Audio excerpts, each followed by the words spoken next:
ప్రపంచంలోనే అత్యంత పొడవైన ఎక్స్‌ప్రెస్ వే టనల్‌ను ఆవిష్కరించిన డ్రాగన్ కంట్రీ మరో సరికొత్త ఆవిష్కరణకు వేదికగా మారింది. తాజాగా వరల్డ్ ఫాస్టెస్ట్ మ్యాగ్లెవ్ రైలును పరీక్షించింది.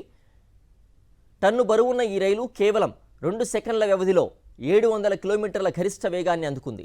400 మీటర్ల మ్యాగ్లెవ్ ట్రాక్పై ఈ టెస్ట్ నిర్వహించింది బీజింగ్. మ్యాగ్నెటిక్ లెవిటేషన్ టెక్నాలజీతో ఈ ట్రైన్ను రూపొందించారు.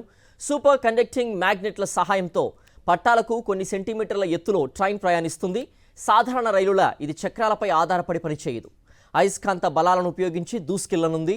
ఇలా రైల్ ట్రాక్ను తాకకుండా ఉండడం వల్ల ఘర్షణ ఉండదు, కాబట్టి అత్యంత వేగంగా ప్రయాణిస్తుంది. కంటికి కనిపించినంత వేగంతో దూసుకెళ్లే ఈ రైలు అందరినీ ఆశ్చర్యపరుస్తోంది. ఈ రికార్డు స్థాయి వేగం భవిష్యత్తులో రవాణా రంగంలో విప్లవాత్మక మార్పులకు దారితీయనుంది. బీజింగ్ నుంచి షాంఘై వరకు 1214 కిలోమీటర్ల దూరానికి సాధారణ రైలులో వెళ్లేందుకు 12 గంటల సమయం పడుతుంది. ఈ ఫాస్టెస్ట్ రైలు అందుబాటులోకి వస్తే కేవలం 2 గంటల్లోనే గమ్యాన్ని చేరుకోవచ్చని అంచనా వేస్తున్నారు.